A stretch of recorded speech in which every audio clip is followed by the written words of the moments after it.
व्रत पर्व त्योहारों की कथा सुनने के लिए सब्सक्राइब करें और बेल आइकन बटन जरूर दबाएं। राधे कृष्ण भक्तों, हम इस वीडियो में शनि प्रदोष व्रत की कथा सुना रहे हैं। कथा सुनने के लिए इस वीडियो को अंत तक जरूर सुनें। जय श्री कृष्णा। कथा शुरू।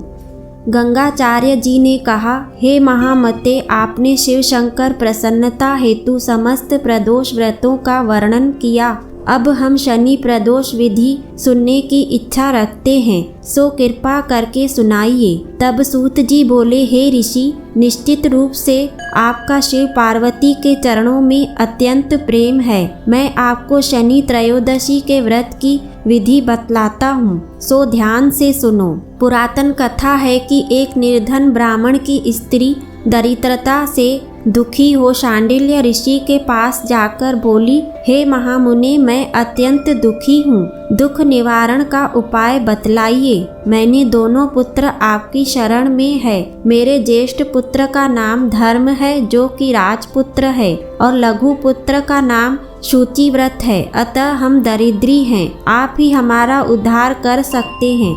इतनी बात सुन ऋषि ने शिव प्रदोष व्रत करने के लिए कहा। तीनों प्राणी प्रदोष व्रत करने लगे। कुछ समय पश्चात प्रदोष व्रत आया। तब तीनों ने व्रत का संकल्प लिया। छोटा लड़का, जिसका नाम शुचिव्रत था, एक तालाब पर स्नान करने को गया तो उसे मार्ग में स्वर्ण कलश धन से भरपूर मिला। उसको लेकर वह घर आया। प्रसन्न हो माता से कहा कि माँ, यह धन मार्ग से प्राप्त हुआ है। माता ने धन देखकर शिव महिमा का वर्णन किया। राजपुत्र को अपने पास बुलाकर बोली, देखो पुत्र, यह धन हमें शिवजी की कृपा से प्राप्त हुआ है, अतः प्रसाद के रूप में दोनों पुत्र आधा आधा बांट लो। माता का वचन सुन राजपुत्र ने शिव पार्वती का ध्यान किया और बोला, पूज्य, यह धन आपके पुत्र का ही है, मैं इसका अधिकारी नहीं हूँ। मुझे शंकर भगवान और पार्वती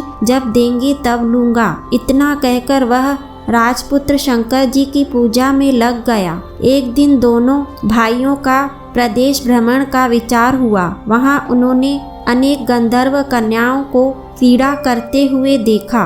उन्हें देख शुचिव्रत ने कहा, भैया, हम इसके आगे नहीं जाना है। इतना कह शुचिव्रत उसी स्थान पर बैठ गया, परंतु राजपुत्र अकेले ही स्त्रियों के बीच में जा पहुंचा।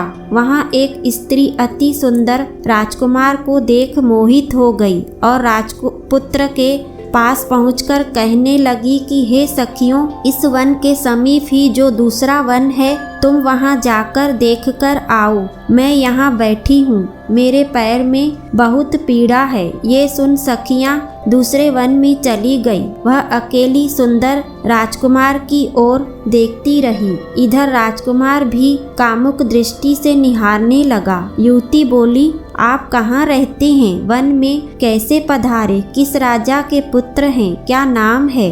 राजकुमार बोला, मैं विदर्भ नरेश का पुत्र हूँ, आप अपना परिचय दें। युवती बोली, मैं विद्रविक नामक गंधर्व की पुत्री हूँ, मेरा नाम अंशुमती है। मैंने आपकी मन स्थिति को जान लिया है कि आप मुझ पर मोहित हैं। विधाता ने तुम्हारा संयोग मिलाया है। युवती ने मोतियों का हार राजकुमार के गले में डाल दिया। राजकुमार हार स्वीकार करते हुए बोला कि हे भद्रे, मैंने आपका प्रेमोपहार स्वीकार कर लिया है, परंतु मैं निर्धन हूँ। राजकुमार के इन वचनों को सुनकर गंधर्व कन्या बोली कि मैं जैसा कह चुकी हूँ वैसा ही करूँगी, अब आप अपने घर जाएं। इतना कहकर वह गंधर्व कन्या सखियों से जा मिली।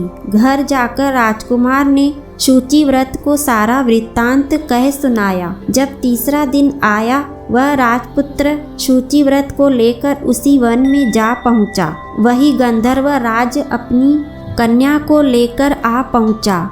इन दोनों राजकुमारों को देख आसन दे कहा कि मैं कैलाश पर गया था। वहां शंकर जी ने मुझसे कहा कि धर्मगुप्त नाम का राजपुत्र है, जो इस समय राज्य विहीन निर्धन है, मेरा परम भक्त है। हे गंधर्व राज, तुम उसकी सहायता करो। मैं महादेव जी की आज्ञा से इस कन्या को आपके पास लाया हूँ। आप इसका निर्वाह करें। मैं आपकी सहायता कर आपको राजगद्दी पर बिठा दूंगा। इस प्रकार गंधर्व राज ने कन्या का विधिवत विवाह कर दिया। विशेष धन और सुंदर गंधर्व कन्या को पाकर राजपुत्र अति प्रसन्न हुआ। भगवत कृपा से वह समयोपरांत अपने शत्रुओं को दमन करके राज्य का सुख भोगने लगा।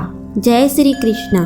अगर आपको कथा, पूजन विधि या पूजन सामग्री सुननी है तो कमेंट में ज़रूर बताएं। अगर आपको यह वीडियो अच्छा लगा तो इसे लाइक करें। राधे कृष्ण।